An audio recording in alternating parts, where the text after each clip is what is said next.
여러분 수익률 상승에 도움을 드리고 싶은 헬퍼입니다.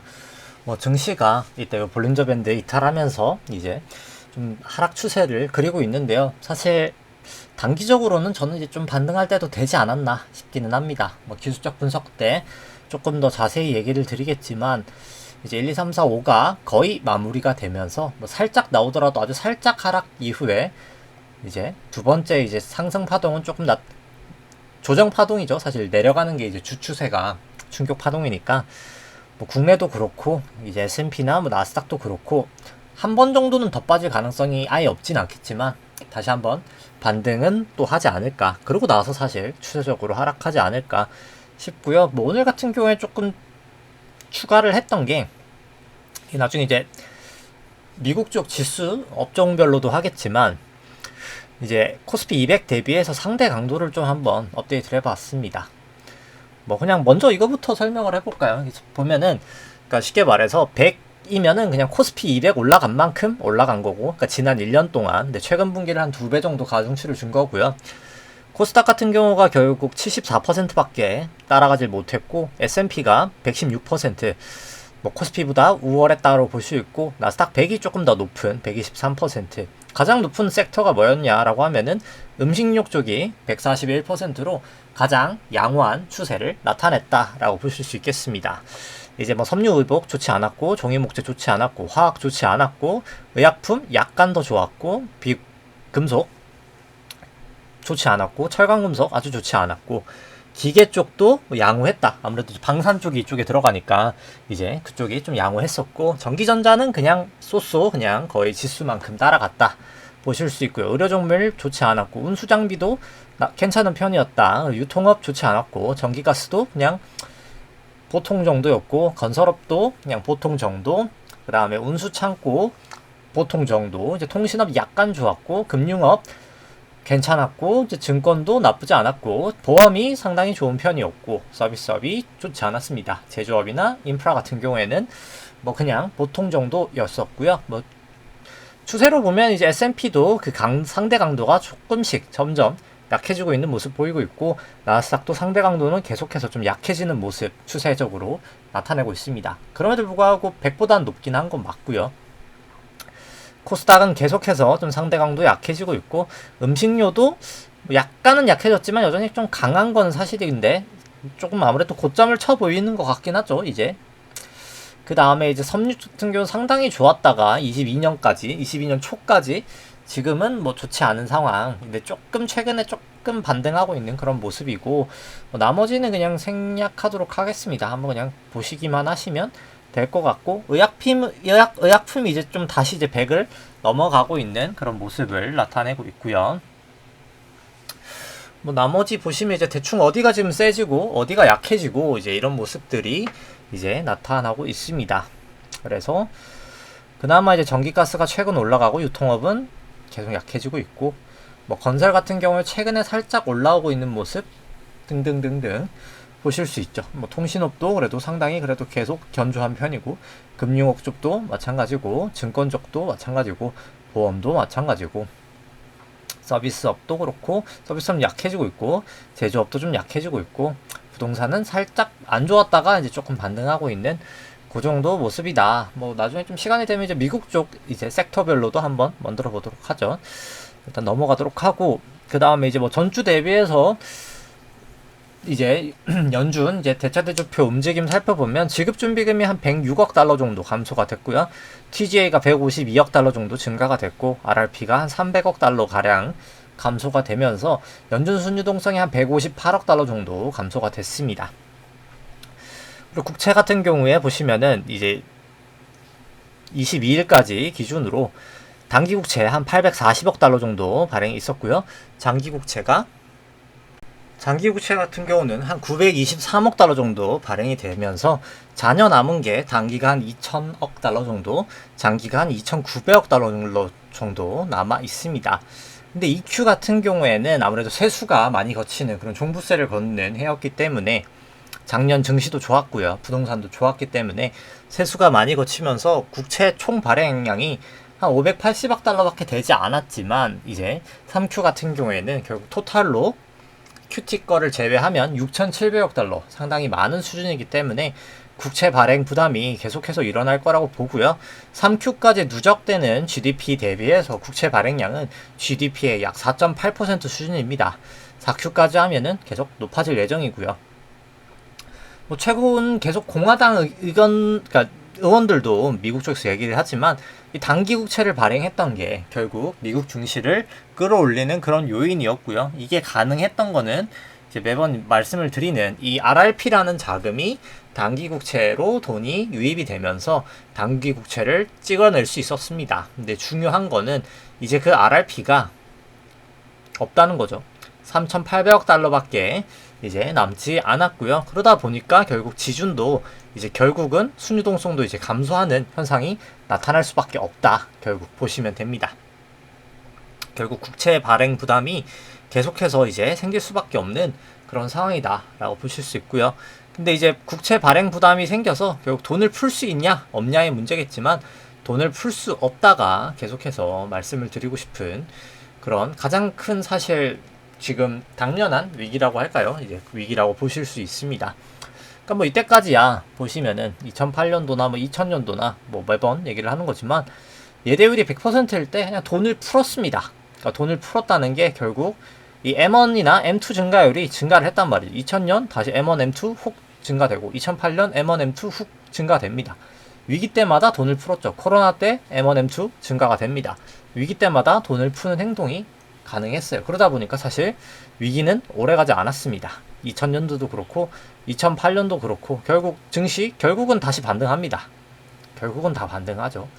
근데 중요한 거는 물론 이제 그 와중에도 많이 빠지긴 했죠. 사실 반등은 하지만 근데 이번에는 뭐 더 심각한 게 이제 SLR 기준으로 이미 예대율은 100%고 이제 그건 뭐 설명을 오늘은 생략하도록 하고요. 뭐 계속 돈을 못 푸는 이유는 뭐 말씀을 이것도 뭐 계속 반복해서 드리고 있죠. 이 RRP가 이미 생겨있기 때문에 안 된다라고 SLR 때문에 이미 지급준비금이 증가가 되지 못하고 이제 RRP가 있는 상황에서 장기 국채를 발행을 하면은 결국 RRP를 늘려야 되고 그러다 보면 단기 금리가 튀는 그런 역효과가 나게 됩니다. 그러니까 결국 장기 금리는 잡힐 수 있겠지만 단기 금리가 튀는 그런 효과가 나기 때문에 이제는 할 수가 없다. 이제 돈을 더 이상 풀 수 없는 그런 단계에 와 있다라고 보시면 되고 SCFI도 약간 빠지고 있는 추세긴 하고요. 근데 BDI도 빠지고 있는데 일단 뭐 계속 주추세는 저는 좀 상방의 가능성이 지금 더 높지 않나 싶은데 뭐 단기적으로는 뭐 사실 지금 또 주가도 올라가야 될 턴이기 때문에 좀 반등은 하지 않을까 싶긴 하고요. 그러니까 좀 살짝은 빠질 수 있다라고는 보여지고요.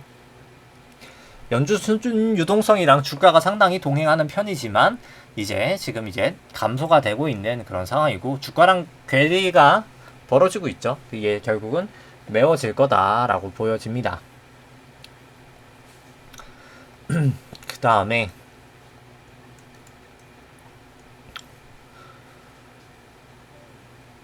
보시면은 쭉쭉 내려가서 뭐 구리 선물이랑 뭐 골드만삭스 이제 상품 선물 GSCI 같은 경우에 구리 쪽 계속 좀 경기 침체 우려가 되면서 빠지고 있고 이제 상품 선물도 좀 빠지고 있고요.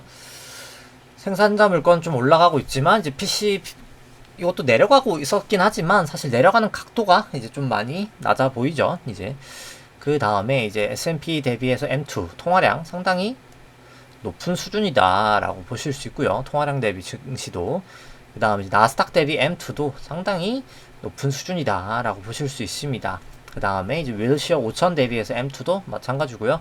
그럼 뭐 새로 이것도 이제 좀 추가를 했던 건데 보시면은 이제 나스닥 종합 대비해서 S&P 같은 경우에 나스닥이 상대적으로 지금도 상당히 강세인 구간 2000년, 2021년을 제외하고는 지금 상당히 강세인 구간이다라고 보실 수 있고요. 나스닥 종합을 이제 S&P 대비 상대 강도로 봤을 때 S&P보다도 나스닥이 계속해서 좀 지금 100 이상인 구간을 거의 2023년 3월 정도 이후부터 좀 지속이 되고 있다. 하락할 때는 좀 나스닥이 더 약세였었고 상승할 때는 나스닥이 조금 더 강세인 모습을 나타내고 있다라고 보실 수 있겠죠. 이게 이제 100으로 밑으로 오면 확연한 이제 하락 추세라고 보시면 될 것 같습니다. 이때도 보시면은 100 밑으로 사실 뚫리는 그때가 딱은 아니었지만 결국 뚫리고 나서는 이제 완연한 이제 하락 추세가 좀 됐다라고 보실 수 있고요. 그 다음에 GDP 대비해서 WLC 5000도 상당히 높은 수준이다 라고 보실 수 있고요.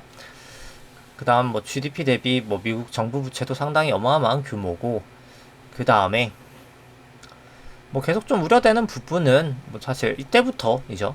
사실 작년도 연초 정도부터 이제 이게 그 이름이 뭐였죠 그거? 미 중소은행이라 하긴 뭐하고 이제 한 중견 정도 은행 이제 그게 파산했던 그 시점부터죠. 이때부터인데 이 SOFR 금리랑 ESR 금리의 차이가 사실 플러스 구간을 계속 좀 지속을 했습니다. 근데 지금도 사실 플러스란 말이죠. 이게 무슨 의미냐라고 하면은 그냥 간단하게 이게 담보채권 금리고, 그러니까 결국 국채 담보 금리고, 이게 무담보 금리란 말이에요. 그럼 당연히 뭐가 더 높아야 될 거예요, 금리가? 무담보 채권 금리가 당연히 높아야 되겠죠? 당연하게.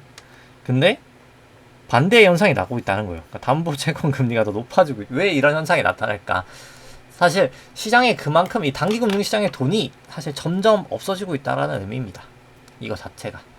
그래서 그게 점점 사실 위험 요인이다. 그러니까 결국 단기 금융 시장이 사실 신용 위험을 나타내는 거거든요. 이제 그런 상황이고, 뭐 나머지 지표는 그냥 뭐 참고 삼아 보시면 될 것 같고, 결국 종합적으로 이제 그냥 이 연준 총자산 대비 GDP가 20까지 빠져야 되고, 이 빠지는 때까지가 문제인데, 요 때까지 이제 빠졌던 거는 이 RRP가 대부분이 감소가 됐고, 이 RRP랑 이 지준이 같아지면서 요게 이제 한 8% 정도 수준까지 내려오는 기간이 상당히 이제 고통스러운 기간이 될 수밖에 없다 라고 보시면 될 것 같습니다. 뭐 중국 쪽이 M2 나누기 M1이 상당히 높은 것도 계속 좀 위험 요인이다 라고 보시면 될 것 같고, 그 다음 뭐 지수 쪽 밸류에이션 보면은 이제 코스피 쪽 이제 일드갭 같은 경우에 뭐 여전히 좀 고평가 영역이라고 보고요. 이제 페더 모델로 봐도 고평가 영역이고, 뭐 긴 시계열로 봐도 마찬가지라고 봅니다. 페드 모델도 그렇고요. 코스닥도 뭐 마찬가지로 여전히 좀 조심하셔야 될 구간이다 계속 보여주고, 이제 코스피랑 S&P 같이 되어 있는 걸 봐도 조심하실 그런 레벨이지 않나 계속 생각이 됩니다. 상당히 낮은 수준이죠 사실 이게. 그리고 뭐 트레일링 PBR이나 퍼나 보더라도 뭐 PBR은 이미 과거 21년 고점을 넘어섰고, 이제 닷컴 버블도 넘어가 있는 그런 상황이다 라고 보실 수 있습니다. 상당히 좀 조심하실 필요가 있어 보이고요. 그 다음에 이제 뭐 기대 인플레이션 이제 2년 쪽은 상당히 좀 많이 감소가 됐고 그만큼 이제 사실 실질 금리는 살짝 좀 단기 구간 좀 올라가고 있고, 미국 쪽 얘기고요. 이제 국내 쪽 같은 경우는 BEI 살짝 반등하고 실질 금리가 오히려 많이 빠지면서 지금 금리 하락을 좀 주도하고 있는데, 이제 외국인 쪽 수급이 국채 선물 수급이 계속 좀 많이 들어오고 있는, 그게 사실 국채 금리를 계속 좀 누르는 영향을 좀 주고 있고, 이제 국내 쪽 같은 경우에는 계속 좀 부동산 시장이 좀 서울 아주 좀 고가를 중심으로 좀 반등을 주고 있지만, 아무래도 이제 예대율 쪽의 영향이 가장 컸다라고 보고요. 이제 예대율이 슬슬 쉽지 않은 상황이 되고 있다. 결국 이제 예대율 자체가 거의 피크에 쳤기 때문에 뭐 사실 부동산은 저는 이제 뭐 거의 상승 단기 반등이 이제 거의 끝나가는 단계가 아닌가 싶고요. 미국 쪽 PR도 상당히 높은 수준이고, 그 다음에 영국도 마찬가지고 미국 실질 주택 가격도 상당히 높은 수준이다 라고 보실 수 있습니다. 그 다음에 뭐 나머지 이제 부동산 지표도 참고적으로 그냥 살펴보시면 될 것 같고요. 그 다음에 이제 뭐 수급 쪽 살펴보면, 수급이 아니죠. 이제 요거 같은 경우 이제 S&P를 글로벌 GDP 대비로 봤을 때도 과거 닷컴 버블 때나 2001년 고점 때를 지금 훨씬 더 넘어가 있는 그런 상황입니다. 그래서 슬슬 이제 지금 무너지는 초입에 있다라고 보여지고요.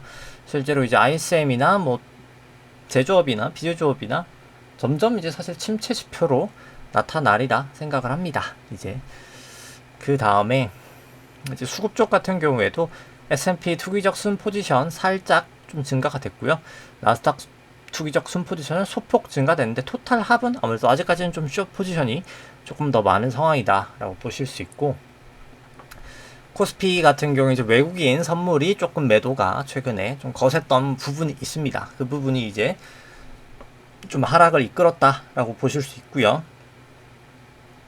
근데 뭐 누적 수급은 여전히 좀 개인이 많이 매수하고 있는 그런 상황이다 라고 보실 수 있습니다. 또 이제 개인이 이제 사실 좀 국채 선물을 좀 많이 최근에 잠잠하다가 좀 매수를 하고 있죠. 그 다음에 이제 신용잔고 대비해서 코스피 시총 같은 경우에도 여전히 뭐 높은 레벨 조심하실 상황이라고 보여집니다. 코스닥 같은 경우에는 이제 개인 수급이 뭐 훨씬 더 강력하기 때문에 정말 좀 조심하셔야 되는 게 아닌가 싶고요. 신용잔고 대비해서 코스닥도 상당히 높은 수준이고, 합산 신용잔고 같은 경우에는 뭐 약간 감소하긴 했지만 뭐 여전히 거의 한 20조 가량 되는 모습을 나타내고 있습니다. 그 다음에 이제 뭐 DXY 계속 올라가면서 이제 반도체가 쭉쭉 가나 했지만 사실 좀 조정을 계속 보이고 있는 모양새고, 뭐 밸류에이션으로 계산해도 뭐 저는 밸류는 상당히 좀 고평가인 상황이다 라고 보여주고, 그 다음에 이제 뭐 ECB 쪽 이제 대차 대비표표 보더라도 이제 통화 정책 이쪽이 상당히 많이 감소를 했고, 이게 이제 다 감소가 되면 결국 이제 QT 쪽도 손을 이제 들지 않을까라고 보여집니다. 그 다음에 이제 BOJ 같은 경우도 뭐 저때 말씀드렸던 것처럼 이 레포가 나오는 걸 봤을 때는 여기도 이제 자산 매입을 더 이상 하기 슬슬 어려워지고 있는 그런 구간이고, 계속 자산 매입을 하면 결국 여기도 이제 금리 인상을 해야 되는 그런 단계까지 온 게 아닌가라는 생각입니다.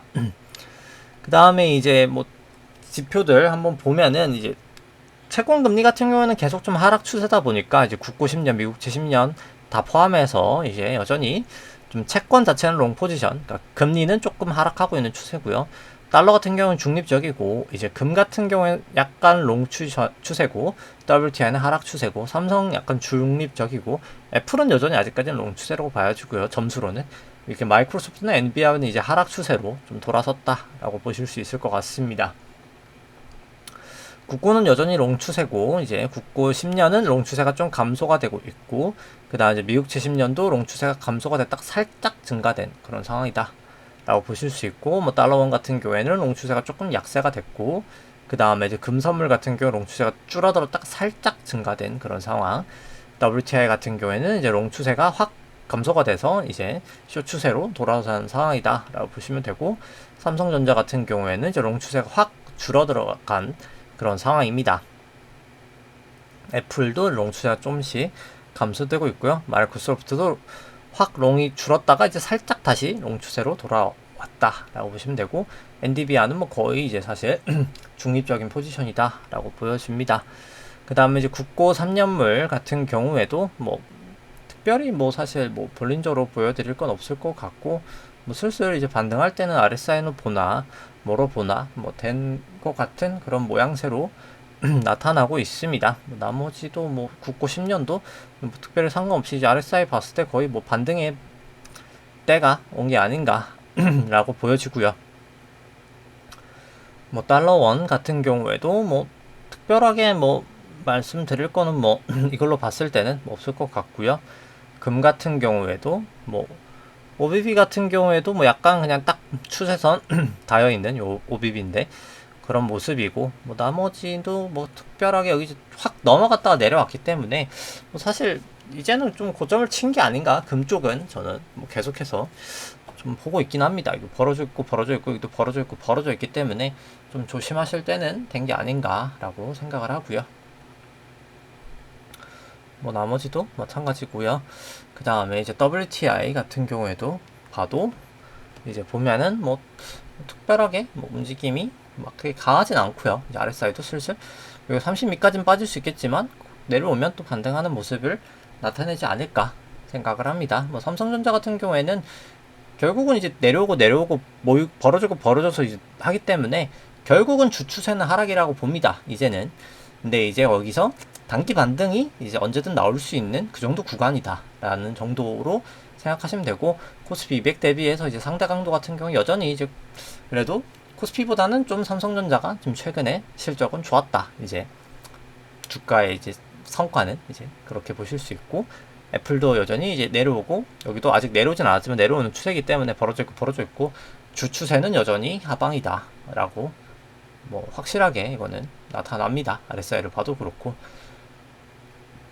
여기도 뭐 상대 강도는 뭐 나쁘진 않은 그런 상황이고, 마이크로소프트 같은 경우에도 내려오고 벌어져 있는 상황이기 때문에 주 추세는 뭐 하락이 명확하고요. 이제 근데 다만 단기적인 반등이 이제 곧 있을 예정이다 라고 보여집니다. 엔비디아 같은 경우에도 뭐 내려가고 뭐 벌어져 있기 때문에 당연히 주 추세는 여기도 하락이고요. 여기도 뭐 당연히 이제 상대 강도는 상당히 강했던 상황이었고, 근데 이제 결국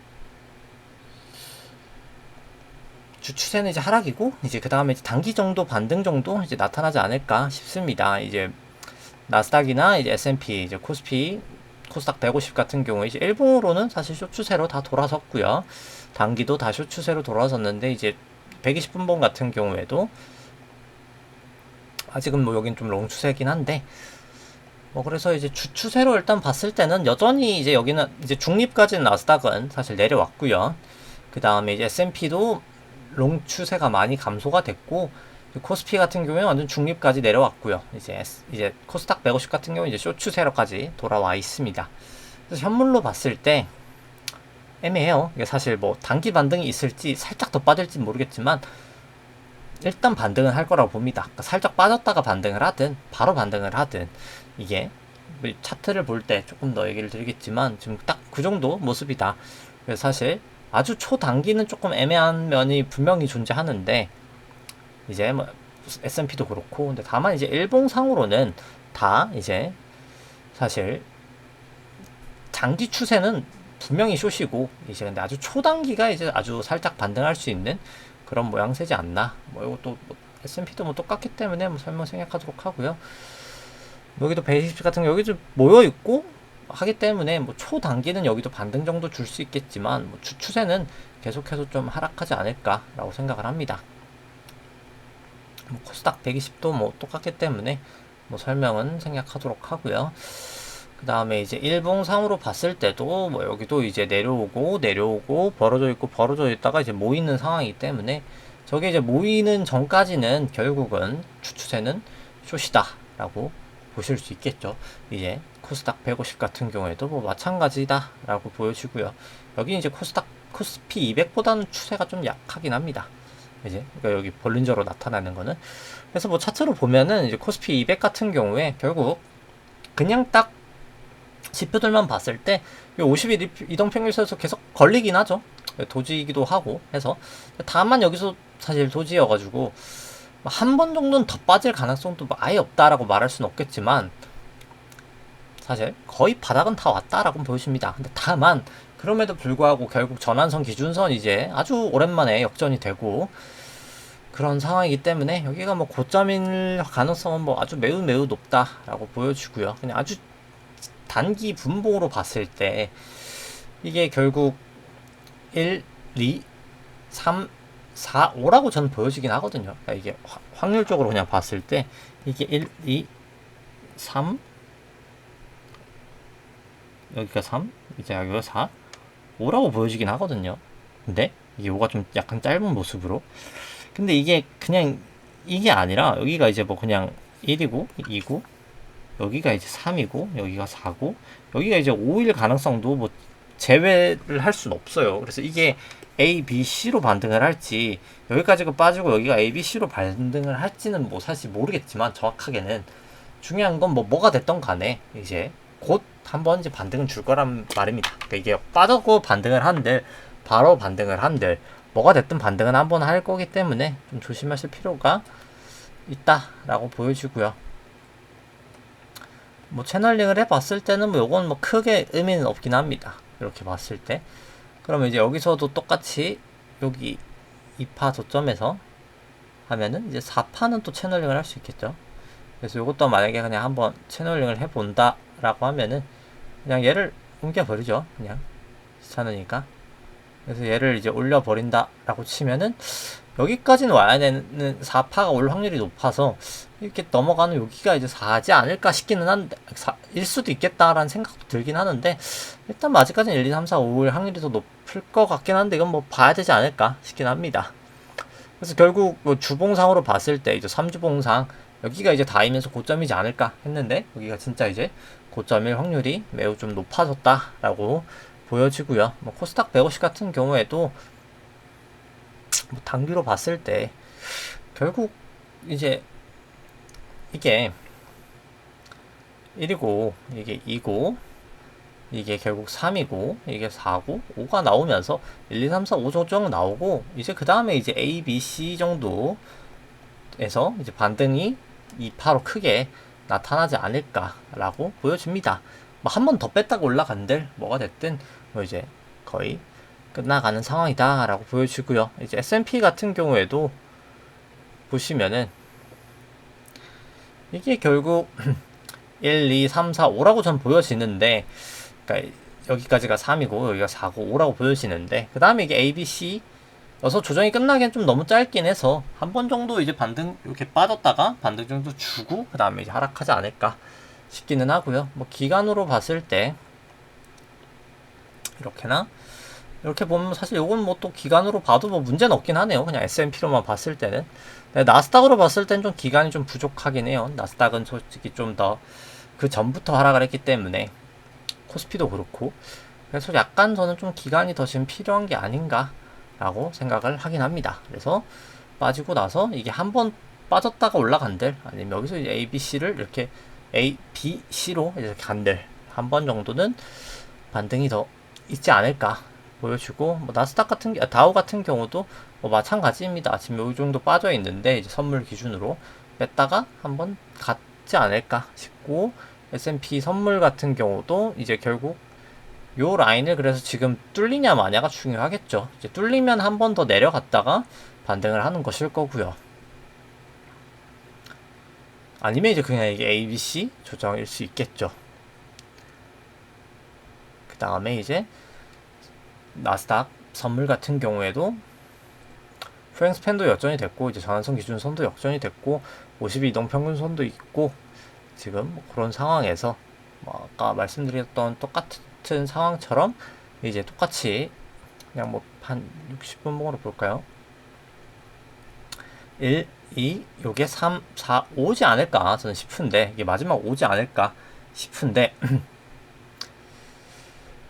뭐 그게 아니더라도 그냥 이게 1, 2, 3, 4, 5가 나오고 나서 하락을 상승을 한다 하더라도 뭐 결국은 지금 뭐 거의 다 하락이 거의 마무리가 된 게 아닌가. 그러니까 쉽게 말해서 이게 여기서 한 번 더 빼고 올라가나 아니면 이제 그냥 여기서 바로 올라가나 한 번 정도 요 하락의 되돌림 정도는 나올 수 있는 그런 상황이다 라고 보시면 될 것 같습니다. 뭐 코인 같은 경우에도 여기를 좀 못 넘지 않을까 싶기는 한데 뭐 이건 지켜봐야 될 것 같고요. V코스피 같은 경우에도 이 전환선 쪽에서 한번 뭐 좀 내려갔다가 이제 요 구름대에서 다시 좀 테스트가 되지 않을까 싶긴 하고요. 빅스 같은 경우에도 여기 구름대를 넘지 못하고 내려왔다가 구름대가 너무 두텁긴 했죠. 여기서 이제 한번 받고 올라가지 않을까 싶고 필라델피아 지수도 봐야 되겠습니다만 이제 이게 1, 2, 3, 4, 5가 될지 아니면 이게 1, 2, 3, 4, 5가 될지 그 다음에 이제 ABC가 될지는 뭐 이건 뭐 지켜봐야 되는 문제입니다. 뭐 근데 이제 뭐 여기 니케이 같은 경우는 보면은 이제 사실 여기가 그냥 5일 확률이 훨씬 더 높아 보이는 건 맞죠. 이제 1, 2, 3, 4, 5 그래서 저는 요 한 하락 파동이 다 끝났을 확률이 뭐 아직까지는 전 더 높지 않나라고 보고 있긴 합니다. 뭐 유로 같은 경우도 뭐 추세선 하락인 건 뭐 분명하고요. 역시 지술적인 반등 정도 언제든 나올 수 있는 상황이고 항생 같은 경우 여기서 지지가 되냐 마냐가 상당히 중요할 것 같고요. 뭐 상해 종합도 마찬가지로 여기가 지지가 되는 여부가 상당히 중요할 것 같습니다. 달러 인덱스도 여기서 걸쳐 있는데 여기서 지지가 되냐 마냐 상당히 이게 중요한 영역이지 않나. 200일이랑 이제 120 기준선에서 130일 기준선에서 지지가 되냐가 중요할 것 같고 달러 같은 경우에도 계속 기준선에서 지지가 되고 있어서 여기 이제 지지가 되는지 마는지가 상당히 매우 많이 중요하지 않을까 싶습니다. 위안화 계속 약세인 게 정말 위험 요인이라고 봅니다. 즉 중국 금리가 계속 하락하고 있는 게 전 정말 좀 중국의 지금 위험 시그널을 나타내고 있는 게 아닌가 싶고요. 뭐 WTI 이제 많이 이제 하락을 하면서 구름대까지 뚫려 버렸기 때문에 이 구름대 이제 이탈하느냐 마느냐가 중요할 것 같고, 금 같은 경우도 이제 여기 볼린저 밴드를 좀 이탈을 했기 때문에 기준선에서 여기 지지가 되냐 마느냐가 상당히 중요할 것 같습니다. 국고 10년물 같은 경우에도 결국 다시 연저점 최근 기준으로 갱신이 됐고, 슬슬 뭐 거의 저는 하락에 막빠지지 않나 라는 생각이긴 합니다. 미국고 같은 경우도 뭐 어제까지 전환선에 다 추세는 역전되어 있고, 여기서 이제 후행 스팬이 이제 돌파가 되냐 마냐가 좀 중요할 것 같고요. 나머지 다 생략하도록 하고, 뭐 삼성전자도 결국 전환선 기준선 다 이제 하회하고 있는 그런 상황이고, 뭐 삼성전자를 봐도 여기를 이제 하회하진 않았지만 결국 이게 그냥 1, 2, 3, 4, 5로 가서 여기 1, 2, 3, 4, 5로 아주 살짝 하회를 하면서 끝이 날지, 아니면 이제 뭐 그냥 여기서 바로 반등을 할지 모르겠지만, 뭐 삼성전자는 아마 여기까지 이렇게 뺐다가 갈 확률이 더 높을 것 같긴 해요. 요 모습만 봤을 때는 뭐가 됐든 간에 한번 이제 반등할 정도는 됐다라고는 보여집니다. 근데 이제 다만 추세는 확실히 깬 건 맞죠. 이제 그렇게 보여주고, 뭐 애플 같은 경우에도 사실 기준선 정도에서 뭐 반등 정도는 줄 수 있겠지만 상당히 주추세는 약해졌다. 그래서 이게 1, 2, 3, 4, 5에서 끝나고, 그 다음에 이제 지금 이제 A, B, C 정도 저는 반등 주지 않을까라고 보여지긴 하고요. 엔비디아도 뭐 결국 반등 한 번 정도 주고 그 다음에 이제 하락하지 않을까라고 보여지긴 합니다. 뭐 테슬라 같은 경우에도 실적이 안 좋게 나오면서 좀 빠지긴 했지만 결국 이게 1, 2, 3, 4, 5를 한번 하고 그 다음에 좀 반등 정도는 주지 않을까라는 생각이긴 합니다. 여기서 반등은 한번 주고 그 다음에 이제 하락하지 않을까. 이게 이제 1, 2, 3, 4, 5 하고 반등 한 번 정도 주고 다시 한번 좀 크게 하락하지 않을까 싶습니다. 그러니까 결론적으로 이래나 저래나 경기 침체는 오고 있고, 그 상황에서 금리는 인하할지언정 인하를 하면 단기금리가 오히려 튀어버리는 그런 악영향을 주게 될 거고요. 이제 양적 완화를 해도 마찬가지고, 그래서 돈을 풀 수 없는 그런 금리 인하는 사실 도움이 되지 않고 결국은 금융시장에 문제가 될 수밖에 없다라고 보여집니다. 그래서 우리가 생각했던 항상 그 금리 인하기 그때를 생각하면은 안 된다. 이제 그때는 돈을 항상 풀 수 있던 시기였어요. 이때가 그때죠. 이제 그 뭐시기 이제 패그가 아니라 이제 그 근본이자가 폐지되면서 금리가 이제 쭉 하락 추세였었고, 여기서부터도 금리가 쭉 하락 추세입니다. 그러다가 이제 양적 완화가 끝이 나는 이 시점부터 해서 금리는 튀게 됩니다. 그러니까 이때까지는 결국 빚잔치의 시절이었던 거고요. 이때까지가 결국 그냥 돈 모자라면 이제 돈 찍던 시절, 이제 달러를 무한대로 이제 빚처럼 내리던 그런 시절이었습니다. 그러니까 위기면 그냥 달러 풀고, 위기면 달러 풀고. 근데 이제 그게 RRP라는 존재가 생겨나면서부터 이제 그게 돈을 풀면은 금리가 튀는 이제 그런 현상이 나타나는 시절이 된 거죠. 그게 이제 지금의 현상입니다. 그래서 이제 돈 풀던 그런 위기의 시간들, 결국 이때나 위기 때마다 돈을 푸는 그런 현상이 가능했지만, 이제는 과연 그게 가능할까? 이제 그게 가능하지 못하고, 그걸 가능하지 못하다는 거를 시장이 인지될 때 이제 와장창 무너질 텐데, 이제 그건 좀 더 남았을 것 같고요. 뭐 지금 뭐 이제 뭐 IT 뭐 대란이니 뭐니 하는 뭐 이제 다른 이유들을 갖다 붙이지만, 결국 이제 그게 완전히 이제 될 때 이제 왜 이게 하락했구나를 아마 저는 시장이 인지하지 않을까 생각을 합니다. 오늘 방송 여기까지 하도록 하고요. 네, 좋아요와 구독 누르시면 감사하겠습니다. 이상입니다.